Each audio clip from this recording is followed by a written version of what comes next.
Okay, lesson 25. Hatha Yoga Pradipika, chapter 1. After the introduction last week, basically describing the yoga version of the coming into being of the world. Some guidelines on favorable circumstances to create in which to flourish in your yoga practice. Another set of guidelines concerning diet. We now have arrived at the asanas with Sutra 18. I proceed to describe some of the asanas accepted by the sages as Vashishta and yogins such as Machendra. Now, asana. Asana means standing still, we know that. There are thousands of asanas. I once read a book in which it was claimed that there are 8 million asanas.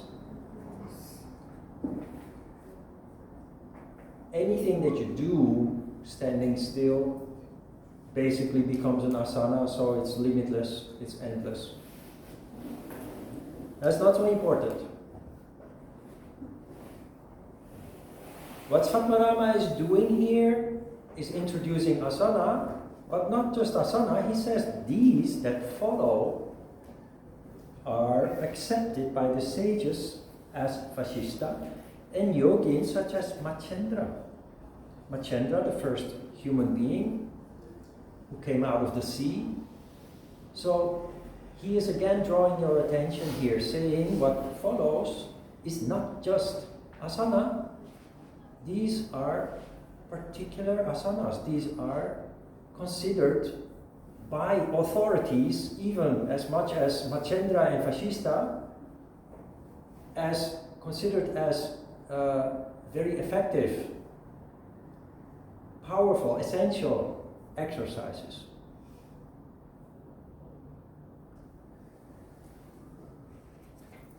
Sutra 19 then starts with the first asana presented. Also notice that there are no standing asanas here. Standing asanas were introduced, as far as I know, by Iyengar. And when I learned yoga also from an old book in the very beginning, I started in 1984, the book that I was learning yoga from had no standing poses. And I later realized that standing poses became important because of our modern, comfortable lifestyle. Before the industrialization and the introduction of all the machinery, electronics that support our daily lives, people did everything on foot and by hand. So the legs didn't need stimulation. They needed rest. The legs were exhausted from all day work. No elevators, no cars, no cycles, bicycles.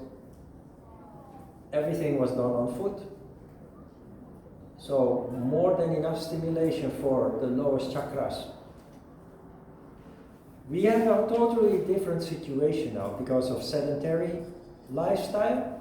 People get too little movement and exercise. And in that sense, the standing poses, the introduction of the standing poses make complete sense, make total sense. Sutra 19. Having correctly placed both soles of the feet between the thighs and the knees, one should sit balanced and straight-bodied. This is called Svastikasana. Svastikasana is our Sukhasana. So, do not do anything complicated. The text suggests that you put one foot between the thigh and the calf. But just like with Padmasana, this leads to pressure that when you meditate becomes a distraction. So we just stick to Sukhasana. Now the name of the pose is interesting because there's Svastikasana. Svastika. You know what a swastika is? It's written with a W or with an I, with a V. Swastika for European people has a very negative feeling, a very negative image, because it was misused by the Nazis in the Second World War.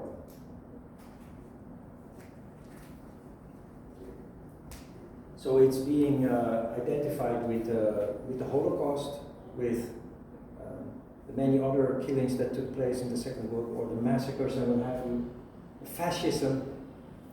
But it's a Buddhistic sign. It's a Buddhist. In Korea, you see these swastikas everywhere if you pay attention. Every temple, you see swastikas. It's like a swastika is like a cross, like the Christian cross. You can easily look up what it exactly means. I don't know by heart, but it has something to do with harmony. Nothing to do, of course, with hatred and destruction and killing, where it has been misappropriated for. But that is a svastika. And since it is called svastika, it indicates that one of the qualities of sitting in that meditation pose is that it leads to sattva. It leads to relative balance between the Shiva and Shakti energy flows, which is, of course, the proper foundation for meditation. Sutta 20. Place the right ankle next to the left buttock and the left ankle next to the right buttock. This is Gomukasana and resembles the face of a cow. Go is a cow, Muka is face, so literally the cow face. However, pay attention, this pose is almost always done wrong. This is how people do Gomukasana. Or they put their hands behind their back, joining the hands behind the back. It doesn't work like this. There is no engagement, there is no strain, but it is comfortable, which is what most people subconsciously pursue. They don't like the original version. If you do literally what it says, you end up like this. Your lower legs parallel, your feet together while crossed, and you have a totally different dynamic here. You're going to sit down, but because of the strain, you cannot fully sit down, so you're floating. It becomes a balancing pose. Not only that, it creates an enormous strain in the lower body.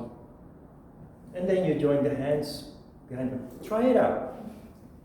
Try it out. If you have done yoga and they did Gomukasana with you, I'm pretty convinced that you ended up sitting like this. Swing your leg over to the other side. Yes. Then try, before you sit down, while you're still on your hands, try to put your feet together. And then maybe you need to use your hand a little bit as a shoehorn to make a little room with your calf. But try to prevent the feet from separating when you sit. So you keep your feet as close together as you can, and then you build up the strain by hanging back without allowing the feet to separate. And then you join the hands behind the back. So remember, balancing is in fact stimulating the throat chakra.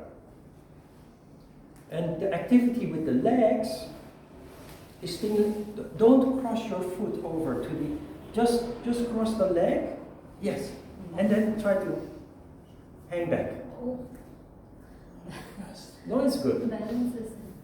Yes, balance is an issue.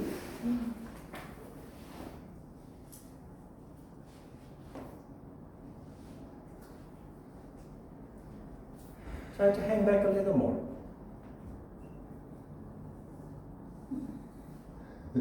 Jay, try to keep your feet together. That's the lazy way. It's okay. Good. You feel that? It's a very special pose because of the enormous strain in the legs. Lots of energy is generated, rising up, and you concentrate that in upper regions with the activity of the arms. Oh my God. Pressure on the left. Yes. Then you have to do with the other side. High pressure. Okay.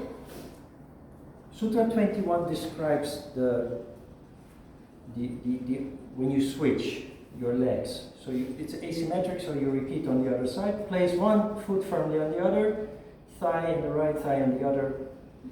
Oh wait, this is another pose. This is not the other side of Gomukasana. Here, Sutra 21, you have Virasana. Vira means hero.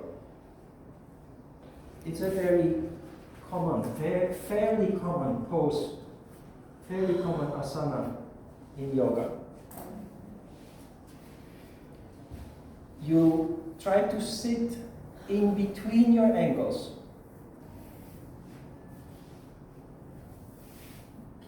So you have to spread your feet. Heroes, I use my thumbs as shoehorns to push my chubby calves to the side to create room. Now, if your ankles and knees can handle the pressure, you end up sitting on the ground. If it's very painful, you can use a cushion temporarily to give little support. But don't give so much support that it makes you comfortable, because then it doesn't work. So once you sit on the cushion and you feel comfortable, pull it away a little bit. Reduce the support that you get from it until you feel some buildup of strain. Eventually you end up sitting on the ground, and it is important that you sit straight, like in Sukhasana. So not like this, but you tilt the pelvis, hands on the thighs, and you stretch up the neck. If you pay attention, you will notice that it's very easy to hear nada in this position, which indicates that energy is rising up. Now, although not in the book, there is stage 2, that is Supta Virasana, that is the sleeping hero, where you lie down and you stretch up the arms above the head.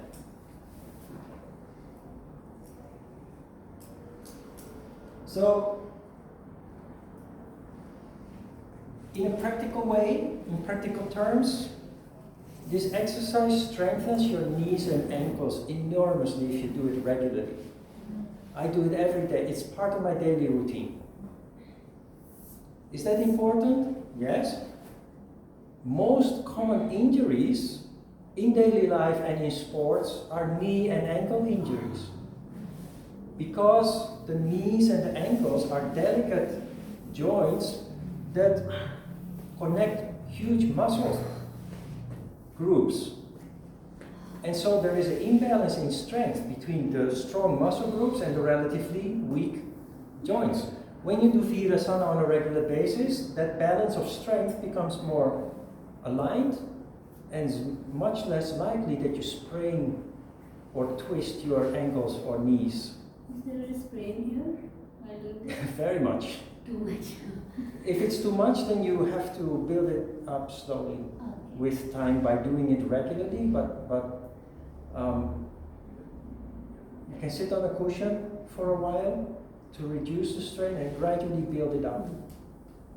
Be careful. The knees and the ankles, of course, you have to be careful not to force them too much, because instead of avoiding injury, you can then create or cause injury. 22. Press the anus firmly with the ankles in opposite directions and sit well poised. This is Gomukasana according to the yogins. From 21, this name, What? which we just did. Virasana. Viras. Vira, the hero. Gomukasana is a bit of it's an advanced pose. We have done the forward bend, standing. You have seated forward bend, Paschimottanasana, which also comes in this list of exercises. Gomukasana is an extreme forward bend, where you really force yourself in that forward bend.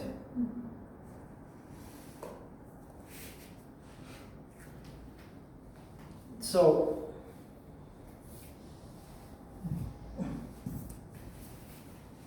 your shoulders must be under your knees, and then you push your heels forward.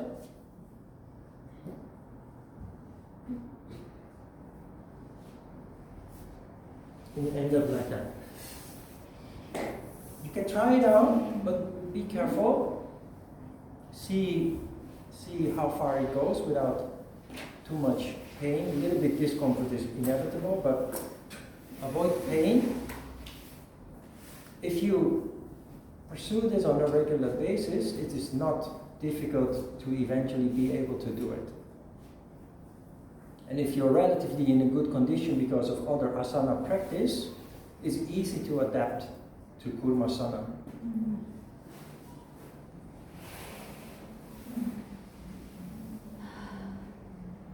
The Gomukasana is related to many other asanas, especially advanced poses where you put a foot behind your head, or where you have Gomukasana balancing on the arms, where you straighten the legs, and there are many variations possible with the flexibility that you develop in Gomukasana. Next pose, you don't want to know.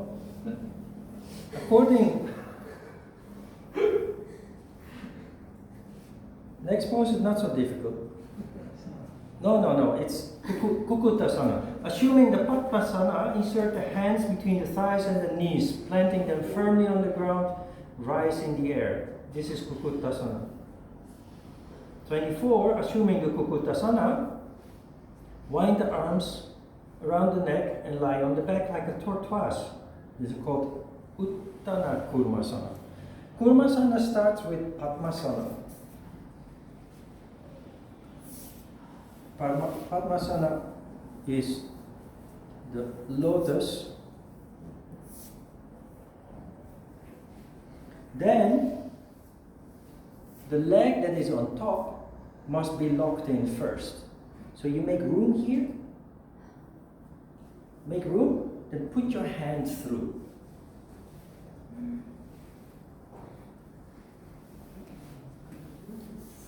Deeper, until your elbow. Then you have to see. You have to make some room on the other side. Now you have learned in your fire poses to stay calm and controlled. This is what you apply here to get eventually where you want to be.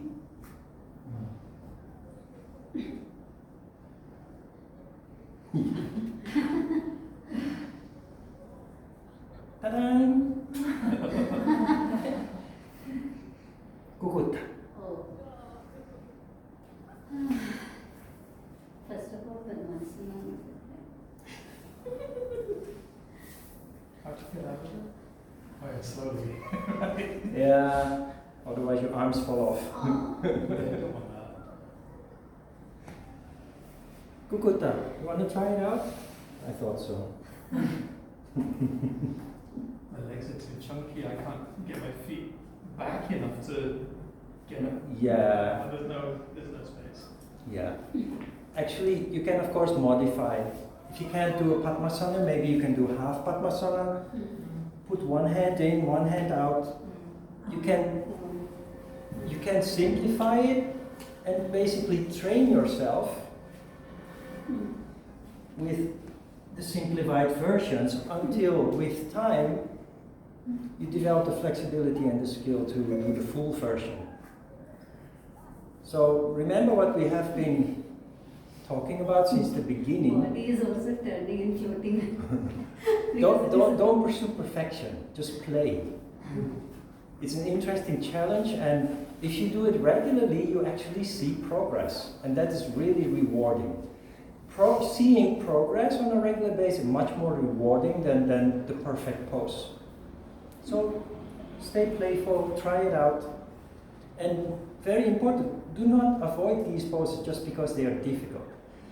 The difficult poses have more value, have the most value when compared with the easier poses.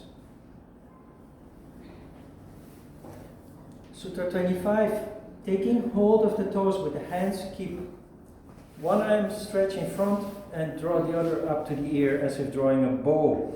This is called Dhanurasana. That's not correct.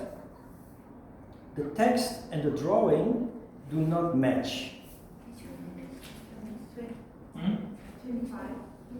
Dhanurasana is a bow, but what is described here is Akarna.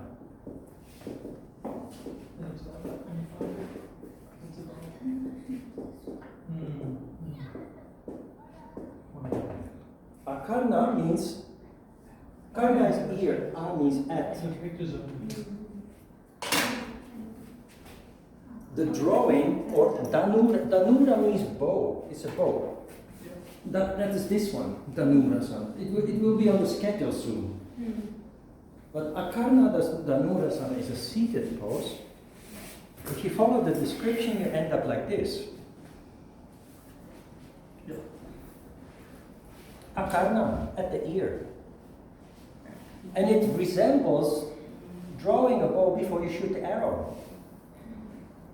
Try it out, it's a very interesting pose.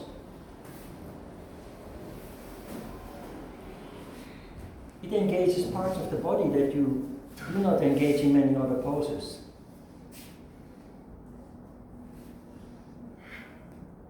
May I turn my back? Not passively.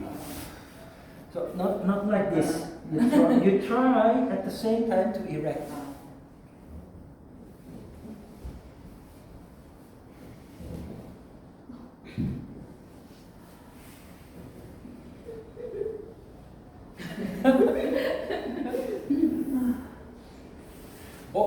Both buttocks stay on the ground, otherwise you start to wobble. Like Kiran. Looks like you're drunk.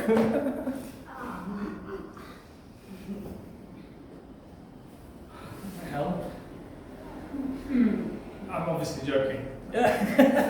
Oh, to be drunk? Yeah. Yeah, you have more fun then. Yeah, I might be more relaxed. Body is going one side. Body is going one side.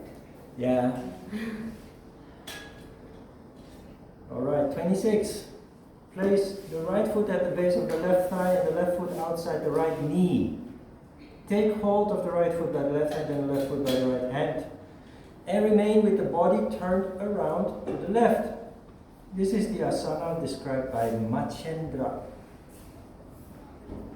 Machendra, again, the fish that came out of the sea and became the first human being. That's this pose. You sit with both buttocks on the ground. Many people raise one buttock, but the both must be on the ground. It's a spinal twist, a torsion, and you want the spine to be straight when you do that, not bent when you have one buttock off the ground. So basis is both buttocks on the ground. Then many people put the foot here, but the text is clear. Put the foot next to the knee. Sit straight. There are two stages, not described here, but the first stage is that you embrace the knee Embrace the knee. First embrace the knee. And with this arm you pull, and the arm behind you on the ground, you push. So you erect your spine by pushing, and you increase the torsion by pulling here. So do not passively engage actively. Try to twist as much as you can while trying to touch the ceiling with the top of your head. So you erect while twisting. Now this is stage 1. If you're comfortable in stage 1, there is a stage 2, which is kind of extreme. You use your arm as a lever and you reach for your foot. And this increases the torsion considerably.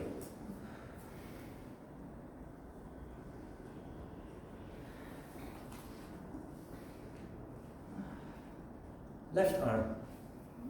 Yeah. Try to push your knee back.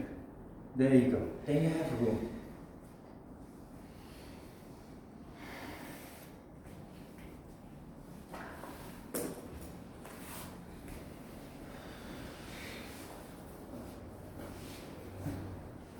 Step 1.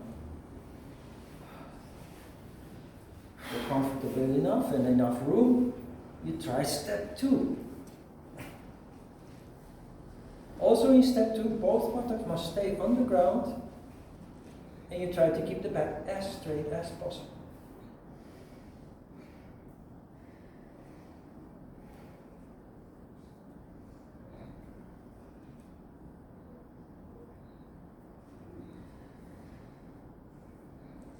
The spinal twists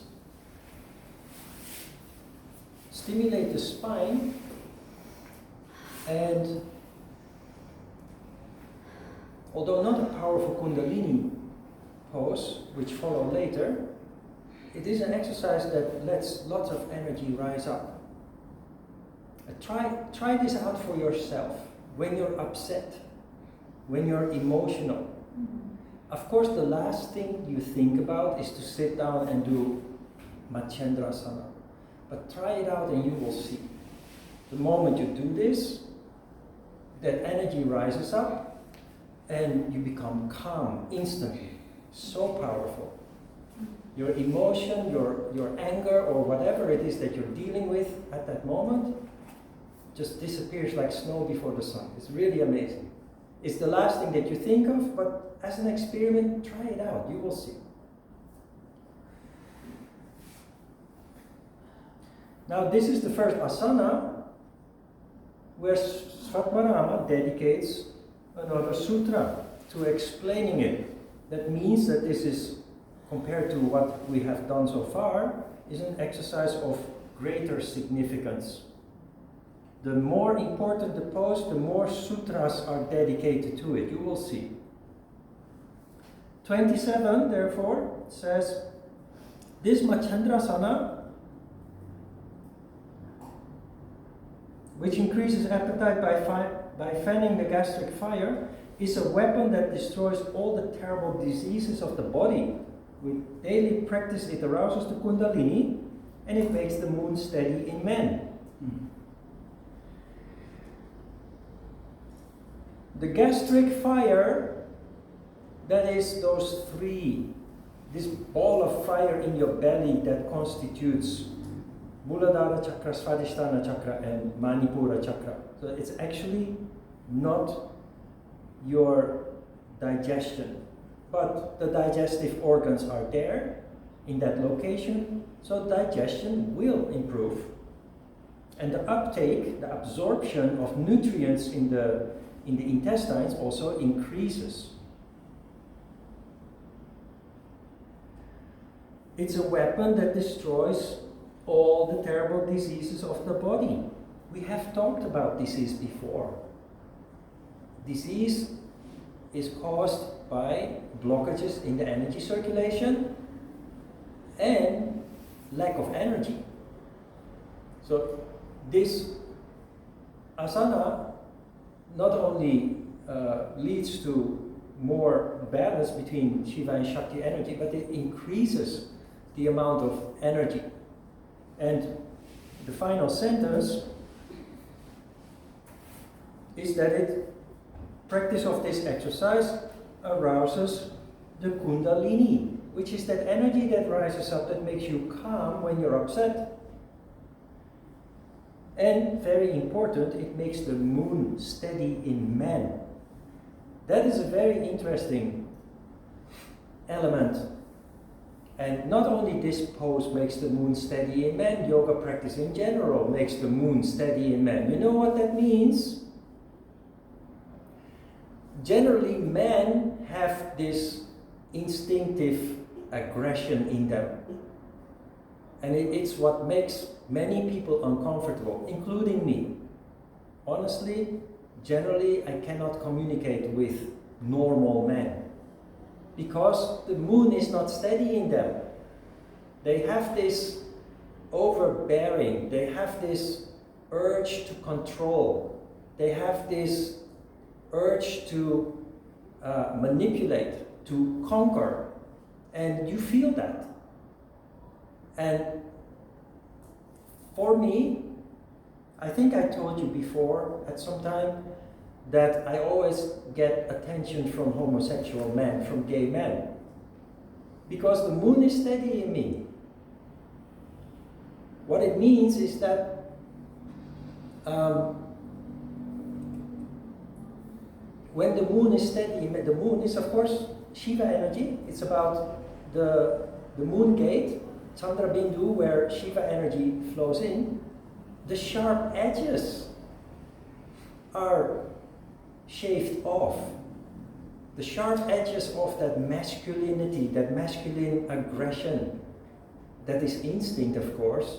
Men and women, by nature, are simply different. The sharp edges of that masculine aggression, that urge or instinct to control and to conquer, is being shaved off. And I notice that the men that I can communicate with are like me, men in whom the moon has become steady, in whom the sharp edges have been shaved off. And it is also the kind of men that come to this class. Because men in whom the moon is not steady, yoga is for pussies, yoga is for women, yoga is for, no, I will go to the gym and I will pump iron, I will do CrossFit, I need to do tough guy things. That is a big difference. Men in whom the moon is steady, they have their feminine qualities and allow them to manifest. And you can pleasantly communicate with them without having to be afraid that they will jump on you or try to dominate you. That is what it means, and it's significant. It makes me come to the conclusion that men need yoga more than women. And traditionally, in the past, yoga was focused on men, not women. Although in yoga there is equality, women are just as valuable as men, but it was mostly men that practiced yoga. And apparently in the past, people realized that it was indeed men that needed more. Women have their heart open already without yoga, and men need to do a lot of work for that.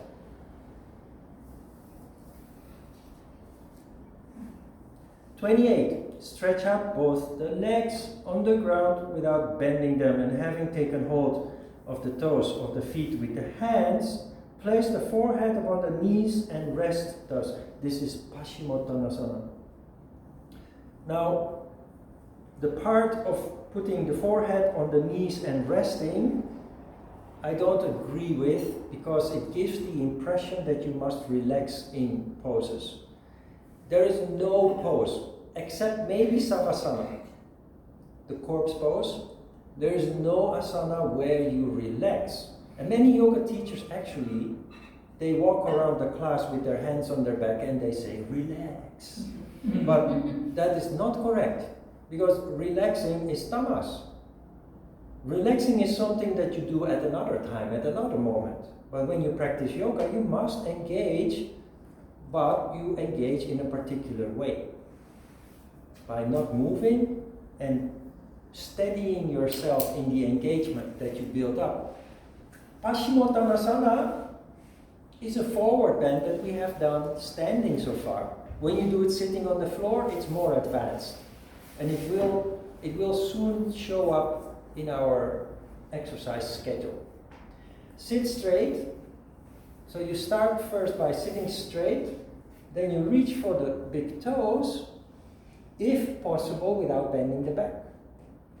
So when you follow the text and you put your head on your knees, then you're going to bend your back, and that really is not the right approach. Because what you want is you want your hips to tilt. And your hips, the straighter you try to make your back, the more your hips tilt. But that, of course, is related to the flexibility in the back of the legs. If you're not so flexible yet, it's not easy to tilt the pelvis so much. So instead of trying to put your head on your knees, you try this. And you can see in the mirror, you can feel that this is much more effective. Keeping my back straight and tilting my pelvis is much more effective, more intense than bending my back and looking for my knees. Because then I lose the activity where it's supposed to be. So, stretch up. And if you are flexible, you try not to put your head on your knees, but you try to put your head, you visualize or you imagine putting your head beyond your feet, because that is what makes you stretch up your back. See? And the first thing that comes down is not your head, but your belly. Your belly will touch your thighs, eventually your chest will touch your knees, and your head will end up somewhere here. Paschimottanasana.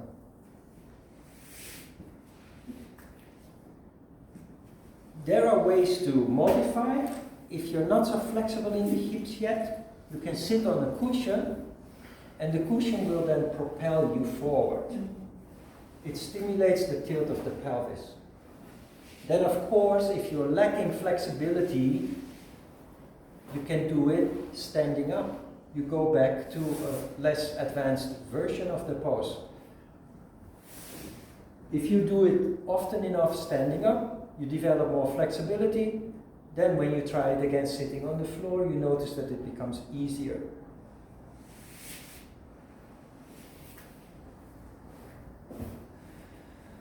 Paschimottanasana, simple as it seems to be, is important enough also to dedicate another sutra to it. Sutra 29, this most excellent of all asanas, Paschimottana, makes the energy flow through Sushumna. It stimulates the gastric fire, makes the loins lean, and removes all diseases of men. Paschimottanasana means stretching up the west. The back side of the body is considered to be the west, and the front side of the body is considered to be the east. So, Paschima, stretching up the Paschima, and Uttana, stretching up the west, the back side of the body. It makes the energy flow through Sushumna. Remember what Sushumna means? That is the third channel, imaginary channel, symbolical channel, that comes into being when Shiva and Shakti are relatively harmonious and energy actually starts to rise up, as opposed to the natural process of energy condensing to the bottom. Energy starts to rise up. So that is, Paschimottanasana looks to be a very simple stretch, but it's actually quite powerful because it leads to that phenomenon where energy rises up.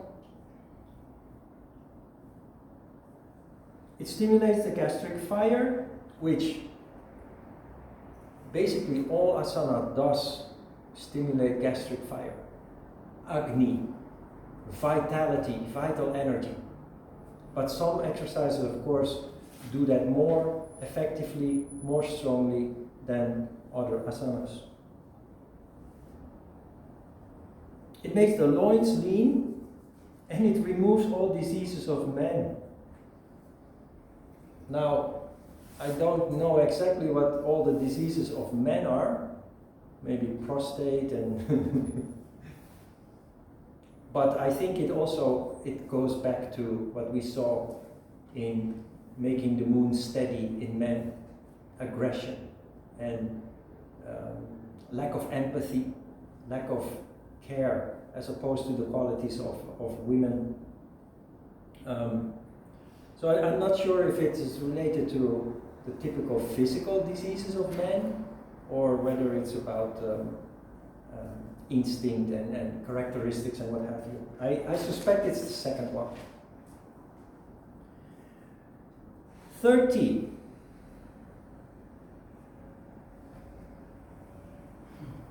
Plant the hands firmly on the ground and support on the elbows the sides of the navel. Raised in an elevated posture in the air like a rod, this position they call Mayura. We have done Mayura already several times. We don't have to do it in class now, this time, reading about it. But this one also has a second sutra dedicated to it. Sutra 31, the Mayurasana cures quickly all diseases like gulma, udara, and other stomach diseases, etc., and overcomes the imbalance of the humors, Vata, Pitta, and Kapha. It reduces to ashes all food indiscriminately taken, kindles the gastric fire, and causes to be digested even the Kalakuta, which is a terrible poison. So, obviously, this is a very, very intense pose. Balancing with your belly on your elbows puts an enormous strain not only on your belly, but the whole body is actually engaged very intensely. And that has many effects, that has many benefits. And you see, it's almost like a poetry here describing all the wonderful benefits, effects that this Mayurasana has. Obviously, you become healthier, stronger in general.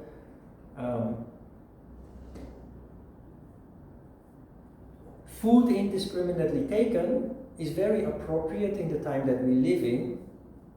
Many people have stomach problems with intestines because of impure food, because of processed food. Recently I saw a documentary on the BBC News web site about, they showed percentage-wise how much processed foods people ate in certain time periods. And it was like 20% in the 1980s, increasing up to 80% among the younger generations in the current time period that we live in. 80% of food for many people, not all of course, especially younger generations, exist out of processed foods. And that means only 20% is pure food, like pure vegetables and grains and what have you.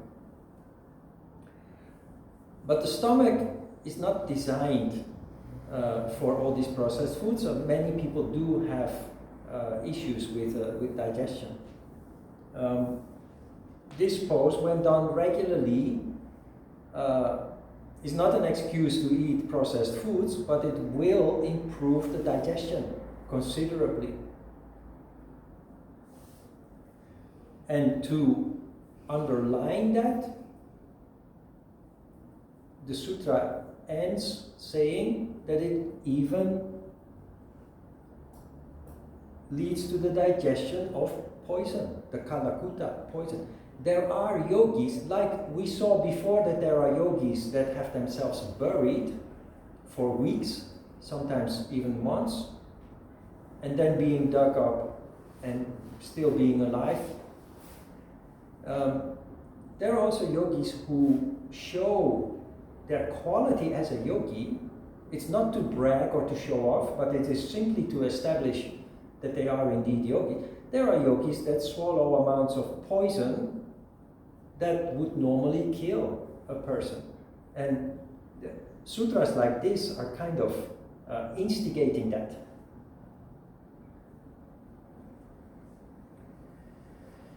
But processed food in itself is poison enough, so you can test it out with processed foods. The last one for this session is Sutra 32, one you probably like very much. Lying on the back, on the ground at full length, like a corpse, is Savasana. Savasana removes fatigue and induces repose of mind. I have nothing to add to that.